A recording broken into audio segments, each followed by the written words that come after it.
So hi everyone, আজকে আমি first time বাংলাতে ভিডিও করছি। ন্যাচারালি আমি হিন্দিতেই বলে থাকি ভিডিওর জন্য, বাট আমার মনে হয় যে সামনে তো আরআরবি এক্সাম আসছে, আর আরআরবির জন্য আমাদের ওয়েস্ট বেঙ্গল থেকে অনেকেই এক্সামটা দিচ্ছে। আর আমার ভিডিওস তোমরা যারা যারা দেখো, আমার মনে হয় বেশিরভাগজন ওয়েস্ট বেঙ্গল থেকেই আছো। তো আজকে আরআরবি নিয়ে কিছু কথা বলতে চাই তোমাদের, যেহেতু সামনেই 27 জুলাই প্রি এক্সাম রয়েছে তোমাদের। সো কী করে প্রি এক্সামটাকে স্ট্র্যাটেজি ওয়াইজ ট্যাকল করতে হবে সে সমস্ত কথাবার্তাই তোমাদের বলতে এসেছি। দেখো, আরআরবিতে যে প্রি এক্সাম হয় তাতে দুটো সাবজেক্ট থাকে, তোমরা জানো সবাই, যে একটা রিজনিং থাকে আর একটা ম্যাথস থাকে বা কোয়ান্ট। তো এতদিন অবধি মানে 2023 অবধি আরআরবি এক্সামে কোনো রকমের কোনো সেকশনাল টাইমিং ছিল না।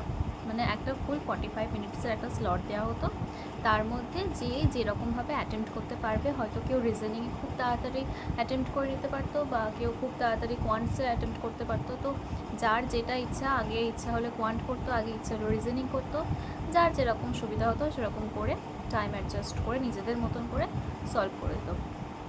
বাট আমি যে বছর আরআরবি এক্সামটা দিয়ে কোয়ালিফাই করি, অর্থাৎ 2024 থেকে বলছি, 2024 থেকে নিয়মটা একটু চেঞ্জ হয়ে যায়, সেকশনাল টাইমিং অ্যাড করা হয়।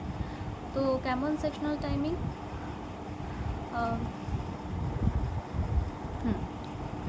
আচ্ছা, কেমন সেকশনাল টাইমিং? সেটা হচ্ছে 20 মিনিট থাকবে রিজনিংয়ের জন্য আর 25 মিনিট থাকবে অঙ্কের জন্য। তো রিজনিংয়ের জন্য টাইম স্লটিং দেখে তোমরা হয়তো ভাববে যে টাইম দিয়ে দিয়েছে, তো এর জন্য আমাদের কিছুটা পরীক্ষায় হ্যাম্পার হতে পারে। আগে হয়তো ভালো ছিল, কোনো রকম সেকশনাল টাইমিং ছিল না, বাট এটা সম্পূর্ণই ভুল। কারণ আমার বেলাতেও কিন্তু সেকশনাল টাইমিং চলে এসেছিলো, আর এটা আমার একটু সুবিধাই হয়েছিল যে সেকশনাল টাইমিংটা এসে। কেন সুবিধা হয়েছিল? কারণ রিজনিং সবাই খুব ফাস্ট করে, সবাই মোর অর লেস 98% স্টুডেন্টসই রিজনিং খুব ফাস্ট করে দেবে। তো রিজনিং নিয়ে খুব একটা চাপের নেই, চাপটা পড়েছে তো অঙ্কের ক্ষেত্রে।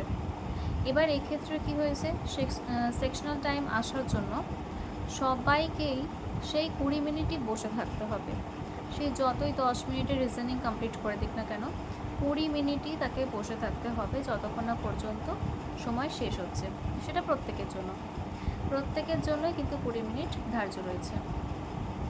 তো এবার তোমার যদি 20 মিনিটের মধ্যে ম্যাক্স টু ম্যাক্স 18 মিনিট সময় লাগে একটা রিজনিংয়ের সেকশনাল সলভ করতে, আর ওদিকে অন্যজনার যদি 15 মিনিট বা 10 মিনিটে একটা 40 মার্কসের রিজনিং কমপ্লিট হয়ে যাচ্ছে, তো সেক্ষেত্রে ঘাবড়াবার কিছু নেই।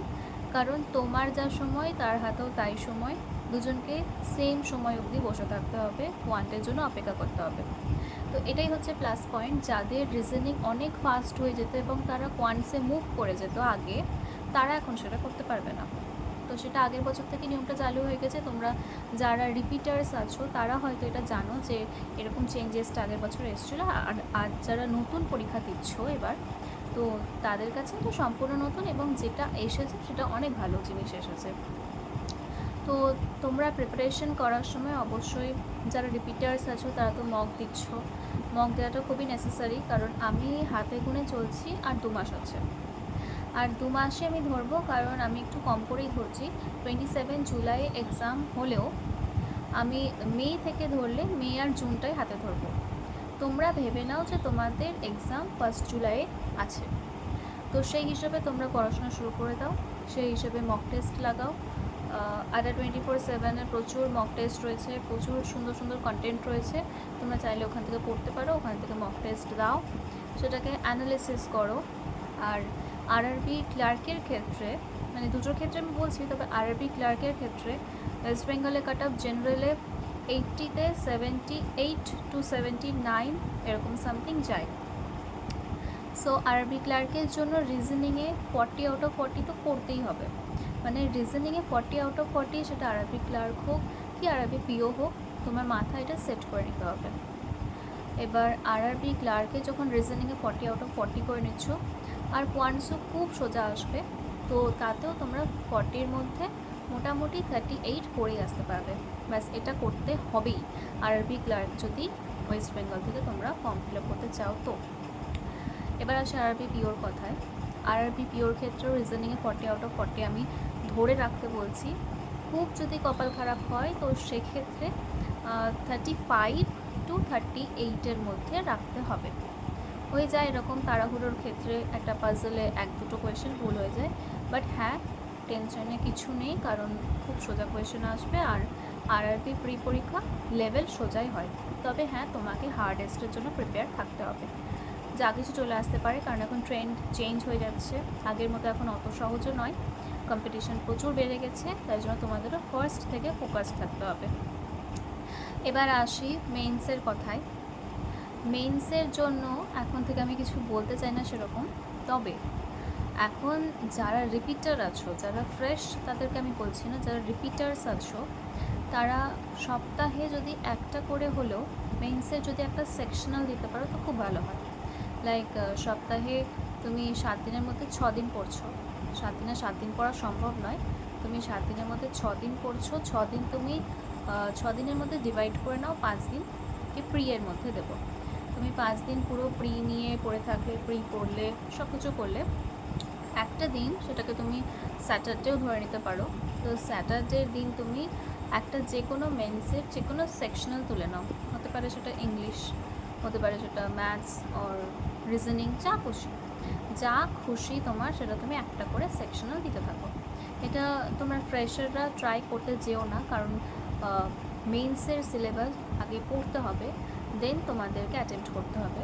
যদি তোমাদের পুরোপুরি কমপ্লিট হয়ে থাকে, যদি পুরো কমপ্লিট হয়ে থাকে, মকে তোমাদের 80-র মধ্যে মোটামুটি 70+ নাম্বার আসছে, তো তোমরা মেন্সের দিকে ইনভলভ হতে পারো। আদারওয়াইজ এখনই মেন্সের দিকে যাওয়ার কোনো দরকার নেই, কারণ আগে আমাদের প্রি কোয়ালিফাইটাই বড় কথা, পরে মেন্সের জন্য স্ট্র্যাটেজি আমি সব কিছু বলে দেবো। কিন্তু আপাতত এই একটা মাস ফুল একদম প্রিয়ের দিকে ফোকাস থাকতে হবে। আর এটা সাজেস্ট করব, কারণ এখন ইংলিশের গুরুত্বটা অনেকটা বেশি হয়ে যাচ্ছে, তো সে কারণে যেহেতু প্রিতে কোনো ইংলিশ নেই, তাই আমি বলবো যে ইংলিশ পড়াটা একদম ছেড়ে দিও না, ইংলিশটা পড়তে থেকো। সাথে সাথে ইংলিশটা না পড়লে একদম পরে গিয়ে মেন্সের জন্য ইংলিশ পড়তে পারবে না, এটা অনেকেই প্রবলেম হয়। তো এইগুলো একটু ফলো করার চেষ্টা করো। আর কোনো রকম যদি কোয়ারিজ থাকে আমাকে কমেন্টে জানিও, আমি সবার উত্তর দেওয়ার চেষ্টা করব, আমি সবার উত্তর দিও, এবং পরেও আমি মেইনস নিয়ে আর আফটার দ্যাট আমি ইন্টারভিউ নিয়েও কিছু ভিডিওস শেয়ার করব। তো সবাই খুব ভালো থেকো আর খুব ভালো করে প্রিপারেশন নাও, সামনে পরীক্ষা।